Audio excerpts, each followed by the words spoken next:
నేను పోయి సిబిఐ ఆఫీస్కి పోయి నేను కూడా దానికి జోడించి ఒక ఉత్తరం కూడా ఇచ్చి వస్తా సార్. సో ఒకటి ఇక్కడ ఫోన్ ట్యాపింగ్ విషయానికి వద్దాం. ఇవాళ కేటీఆర్ సిరిసిల్లో మాట్లాడుతూ ఆయన ఏం చెప్పారంటే, గతంలో ఓటుకు నోటు రేవంత్ రెడ్డి వ్యవహారం అది ఎట్లా బయటకు వచ్చింది, ఫోన్ ట్యాపింగ్, లేకపోతే మీరు ఇవన్నీ పోలీసులు. భరత్ గారు చెప్పండి ఆగాలి సార్, జనాన్ని ఎందుకు కన్ఫ్యూజ్ చేస్తారు అంటే నా క్వశ్చన్ పూర్తి కాలేదు. అది అకల్మన్కు ఇషారా బస్ గాయకు అర్థం కదా సార్. చెప్పండి. రేవంత్ రెడ్డి అనేట ఆయన ఎమ్మెల్సీ ఎలక్షన్ అప్పుడు ఎమ్మెల్యేలను కొనుగోలు పోతుందని వీళ్ళకి ఎట్లా తెలిసింది? ఫోన్లు వింటేనే కదా తెలిసింది. ఫోన్లు విన్నామని కేటీఆర్ ఒప్పుకుంటున్నాడు కదా. దాన్ని పోలీసోడు విన్నాడంటే పోలీసునికి ఏం అవసరం అని వింటాడు పోలీసోడు? లాజికల్ గా మాట్లాడొద్దు.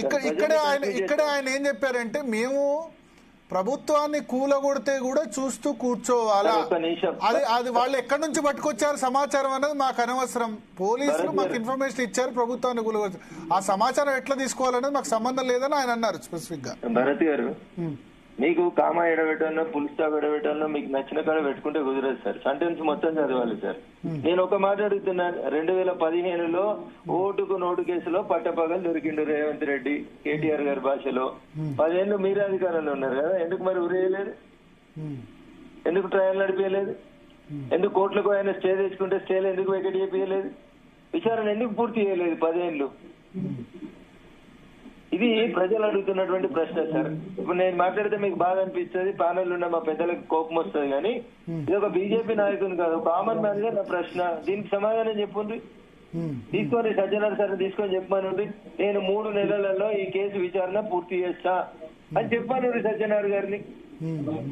సరే, రాష్ట్ర ప్రభుత్వాన్ని కొంచెం పక్కన పెట్టుంది, ఆయనే కదా సిట్ ఇన్ఛార్జ్, చదివింది కదా జరిగిన విచారణ మొత్తం చూసిండు, ఇప్పుడు ఆయనే విచారణ చేస్తున్నాడు.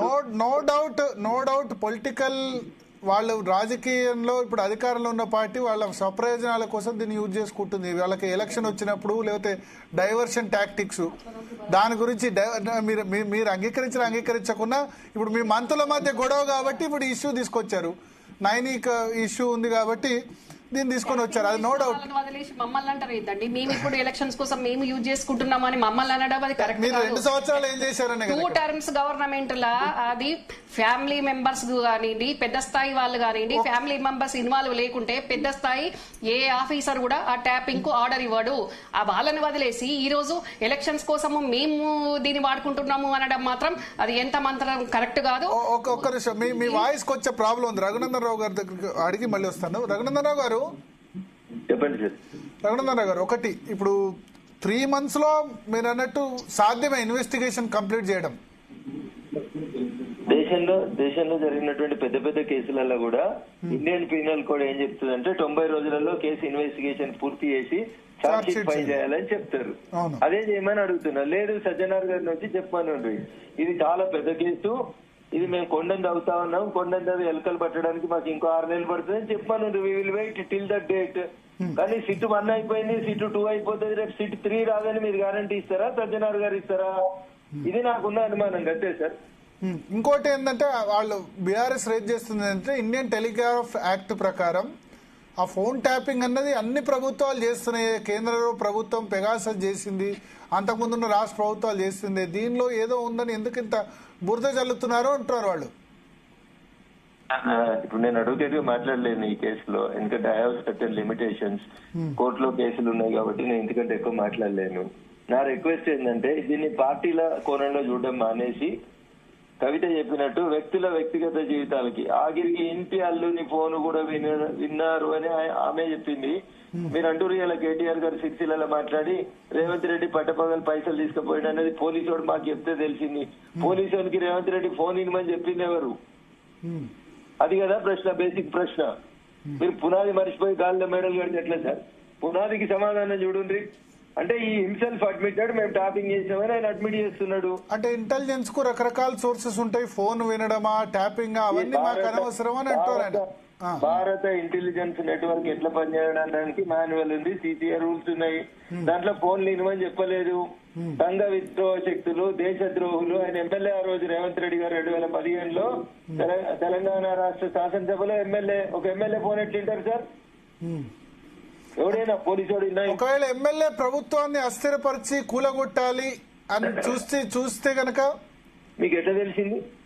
అదే మీకు ఎట్లా తెలిసింది? రేవంత్ రెడ్డి గారు ఏం చేస్తున్నారు? స్టీఫెన్సన్ ముందు నా దగ్గరకు వచ్చారని సమాచారం ఇచ్చిన తర్వాత అప్పుడు ఫోన్ ట్యాపింగ్ చేస్తే ఆ తర్వాత అప్పుడు కూడా ట్యాపింగ్ చేసే అధికారం తెలంగాణ ప్రభుత్వానికి ఉండదు, పోలీసులకు ఉండదు. అప్పుడు కూడా చేయడానికి అవకాశం ఉండదు. ఎప్పుడు మీ మీద కూడా అంటే భారతీయ జనతా పార్టీ మీద కూడా 2022లో అలిగేషన్ వచ్చింది. నందు డెక్కన్ కిచెన్ నందు ద్వారా ఒక 5-6 ఎమ్మెల్యేలు జాయిన్ చేసుకునే ప్రయత్నం చేశారు అని చెప్పి కేసీఆర్ స్వయంగా ఆడియో వినిపించారు. అది బహుశా ఫోన్ ట్యాపింగ్ ద్వారానే వచ్చి ఉంటుంది. ఆ సందర్భంలో కూడా ఒక 5-6 ఎమ్మెల్యేలు లేకపోతే మొత్తం బీఆర్ఎస్ ప్రభుత్వాన్ని కూల్చాలనుకున్నప్పుడు కూడా అప్పుడు చేయడం కూడా కరెక్ట్ కాదంటారా? వాళ్ళ ఎమ్మెల్యేలు కాదు, బయట వ్యక్తులు, ఎవరికి స్వామీజీలైనా నందైనా సార్ ఎవరికి టెలిఫోన్ ట్యాపింగ్ చేసేటువంటి అధికారం ఇండియన్ పీనల్ కోడ్ ఇవ్వలేదు సార్. దయచేసి ఆ లైన్ ని మీరు గుర్తుపెట్టుకోండి. మావోయిస్టులయో లేకపోతే ఐఎస్ఐకి సంబంధించిన తీవ్రవాదులయో మీ దగ్గర నెంబర్లు ఉంటే ఆ నెంబర్ల గురించి మాట్లాడాలి తప్ప ప్రజాప్రతినిధుల నెంబర్లని ఆ రకంగా వినడం అనేది ఏ చట్టం కూడా ఎక్కడ కూడా పర్మిషన్ ఇవ్వలేదు సార్. దయచేసి అది అర్థం చేసుకోవాలి. అయితే ఇక్కడ ఒకటి బీఆర్ఎస్ తీసుకొస్తున్న ఆర్గ్యుమెంట్ ఏంటంటే ఈ intelligence chief will report to అంటే ప్రభాకర్ రావు ఒకవేళ నిజంగా చేసిన ఆయన రిపోర్ట్ చేసేది డీజీపీకి, ముఖ్యమంత్రికి ఏం సంబంధం? లీగల్ గా అప్పుడు మహేందర్ రెడ్డిని క్వశ్చన్ చేయాలి, లేకపోతే అంతకుముందు ఉన్న డీజీపీని క్వశ్చన్ చేయాలి, లేకపోతే అంతకుముందు ఉన్న ఇంటెలిజెన్స్ చీఫ్ ఇప్పుడున్న డీజీపీ శివధర్ రెడ్డిని క్వశ్చన్ చేయాలని వాళ్ళు అంటారు. అనుమతి ఇచ్చిన చీఫ్ సెక్రటరీ అప్పుడున్నటువంటి గౌరవనీయురాలు శాంతి కుమార్ గారిని ఇన్వెస్టిగేట్ చేసినట్టు ఇంట్రాగేషన్ కు పిలిచినట్టు నేను చూసినాను. ఎందుకంటే అల్టిమేట్ గా సంతకం పెట్టాల్సింది చీఫ్ సెక్రటరీ గారే. చీఫ్ సెక్రటరీ గారిని పిలిచిర్రు, శాంతి కుమార్ గారిని పిలిచినట్టు ఇన్వెస్టిగేషన్ టీం నాకు గుర్తుంది. అట్లా అందరిని పిలుస్తారు, అధికారులను పిలుస్తారు, మహేందర్ రెడ్డి గారిని పిలుస్తారు, రిటైర్డ్ డీజీలను కూడా పిలుస్తారు. అందరిని పిలువరు, కానీ తొందరగా ఇన్వెస్టిగేషన్ పూర్తి చేయాలి అనేది నా విజ్ఞప్తి. బట్ ఇంటెలిజెన్స్ చీఫ్ మాన్యువల్ ప్రకారం డీజీపీకి రిపోర్ట్ చేస్తారు, ముఖ్యమంత్రి గారికి చేస్తారు సార్. ముఖ్యమంత్రిగా రిపోర్ట్ చేస్తున్నారు ప్రాక్టికల్ గా. బట్ మౌఖికంగా మాత్రం ఇవ్వాలి కానీ మాన్యువల్ ప్రకారం అయితే డీజీపీకి చేయాలి కదా intelligence chief. DGP is the boss of the state police, no doubt about it. కానీ ఇంటెలిజెన్స్ చీఫ్ రోజు పొద్దుగాల 6 గంటలకు బ్రీఫింగ్ ఎవరికి ఇస్తున్నారు? బ్రీఫింగ్ సీఎం కే ఇస్తున్నారు. బట్ అతను పని చేయాల్సింది ఎవరి ఆదేశాల మేరకు? టెలిఫోన్ ముఖ్యమంత్రి గారు చెప్తే డీజీపీ చెప్తాడు, డీజీపీ చెప్తే ఇంటెలిజెన్స్ చీఫ్ పనిచేస్తాడు. బయట న్యాచురల్ కదా సార్ అది. అప్పుడు మరి డీజీపీ కూడా పనిషబుల్ అవుతారు కదా? అందరు అవుతారు సార్. ఎందుకు డీజీపీకి ఏమైనా పర్మిషన్ ఇచ్చిర్రా ఏంది రేవంత్ రెడ్డి గారు? డీజీపీని ఇంట్రాగేట్ చేయొద్దు, మహేందర్ రెడ్డి గారిని విలువద్దని ఏమైనా చెప్పిరా రేవంత్ రెడ్డి గారు? నాకు తెలిసి అట్లా ఏముండదు. ఎవడు బాధ్యత? మహేందర్ రెడ్డి స్టేట్మెంట్ లో ఆయన పిలిచినప్పుడు నాకేం సంబంధం లేదు, ఇంటెలిజెన్స్ చీఫ్ డైరెక్ట్ గా సీఎం కు రిపోర్ట్ చేశారని ఇప్పుడు సిట్ 2 అనేది ఇప్పుడు ఏం చేసిర్రు? ఒక ఐపీఎస్ ఆఫీసర్ వేసిర్రు, ఆయన కొంచెం చదువుకున్నాడు, తెలివి కల్లాడు, కేసు మంచిగా చేస్తాడని వేసిర్రు. Let him complete the investigation sir. Okay okay. గత ముందు రఘునందన్ రావు అయినా, హరీష్ రావు గారైనా, కేటీఆర్ గారైనా, మహేందర్ రెడ్డి గారైనా సమానం అనుకునే విచారణ సజ్జనార్ గారు ముందుకు సాగించాలి. సాధ్యమైనంత తొందరగా సాక్ష్యాలు ఉంటే కేసు ఉందని చెప్పుర్రి, సాక్ష్యాలు లేకపోతే కేసు లేదని చెప్పేసేయండి. సో సింపుల్ కదా భరత్ గారు. మీ ఇప్పుడు మిమ్మల్ని క్వశ్చన్ చేసినప్పుడు మీకైతే చూపించారు ఇవన్నీ కూడా, అంటే మీ ఫోన్ ఇట్లా ట్యాప్ గురైంది, మీ ఫోన్ వ్యక్తిగత సహాయకులు. భరత్ గారు I can't disclose what police asked what Raghunandan Rao said అనేది నేను చెప్పకూడదు సార్, దయచేసి ఏమనుకోవద్దు. Okay okay okay.